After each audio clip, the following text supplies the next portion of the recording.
Hey guys, good morning. Happy Thursday. I just wanted to share a little bit about something that happened to me yesterday. Like I've been going through kind of a hard time like with my heart, and it's been hurting, and relationships have been really hard. And actually when I got like saved, basically when I realized who Jesus really was and learned all about God, like at that point I made a commitment to not have sex outside of marriage because everything I've done in my life, I've done my own way.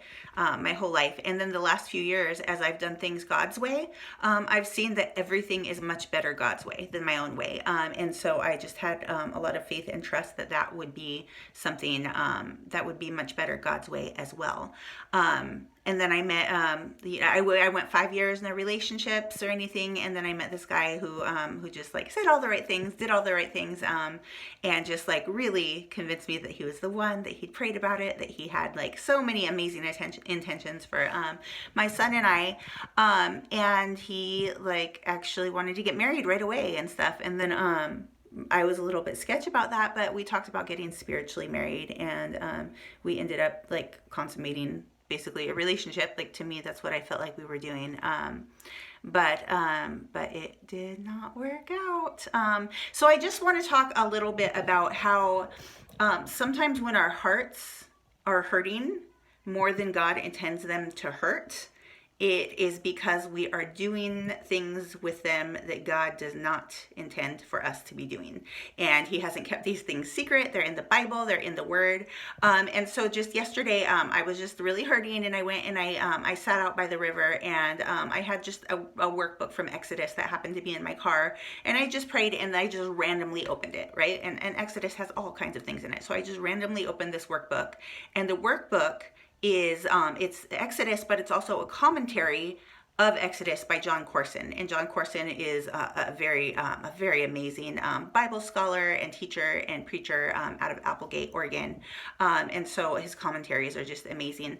But I'm going to show you, hopefully you can pause it and read what I read. But this is what I opened to randomly yesterday. Hopefully you guys can read it. Maybe I'll just read it. I'll read parts of it. It's about thou shalt not commit adultery. That was where I opened up to. And what John Corson said is, because the seventh commandment is the least understood, it is the most argued. But whoso committeth adultery with a woman lacketh understanding. He that doeth it destroyeth his own soul. That's from Proverbs. So then John Corson says, the world thinks sex is about procreation and recreation, failing to understand that it's primarily about unification, about two souls being mysteriously and miraculously merged into one. The issue is not unwanted pregnancy, disease, AIDS. God says the issue of intimacy is the soul. That is why, after presiding over the first marriage ceremony, he looked at the couple and called their name Adam, singularly. Sex outside of marriage destroys one's soul irreparably, inevitably. Every time people are involved in sexual activity outside of marriage, there will be destruction as the soul is destroyed, a piece, a layer, a step at a time. That is why Jesus was so emphatic when he dealt with the subject of adultery.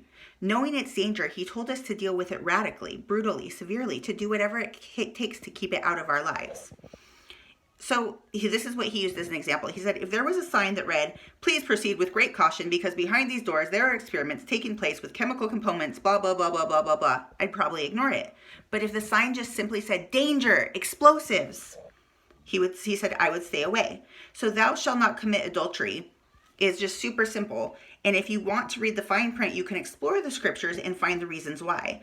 But here it's as if God is simply, clearly, undeniably saying, take my word for it, adultery is explosive. It's dangerous. It will destroy you. So when they say adultery, they don't necessarily mean cheating. They just mean sex outside of marriage. They mean unifying our hearts with people that it is not supposed to be permanently unified with. And even though my intention in this last thing was that it was going to be a permanent unification, like this man's intention, even though he said that's what it was, that was not what it was. And that's part of why we're not supposed to be unequally yoked as well. Because my commitment to God and what I say and do based on scripture means everything to me. And if I am with somebody who does not feel the same way, we may be making agreements and I may think we have commitments that they don't actually have and aren't actually going to honor. And so the fact that in this situation, I trusted this man instead of what the word said, it made my heart hurt more than it should have hurt. And it really bothered me a lot because the relationship actually ended up being really short.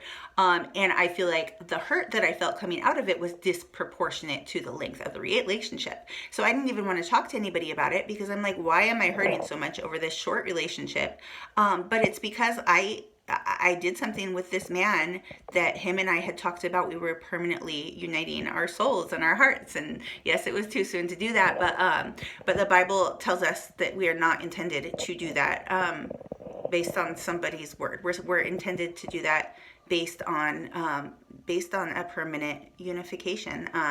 And so I just wanted to just like, for all of you out there that even, you know, people that love God but feel like, oh, well, it's a different society today, and, you know, like we can have sex outside of marriage, we just have to be in love and honor God, like you're probably experiencing a lot of heart hurt that God did not make you to experience and endure. And it's probably happening over and over, and you're probably confused, and I'm a good person and I'm a wonderful person and I love the Lord, and why does this keep happening to me? And it's not a punishment. It's not because you're bad. It's because you're doing things with your heart, as I did as well.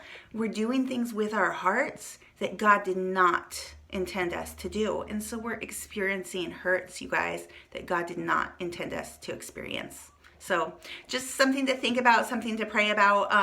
And if you want to know what it should look like when the man that loves you comes into your life, I recommend reading Song of Songs, chapter 2. It's really short, but it's just a quick overview of what it looks like when a spiritual man comes into your life that God means for you. Don't settle for anything less, sister. Okay? Happy Thursday, guys. Thanks for watching. Mwah.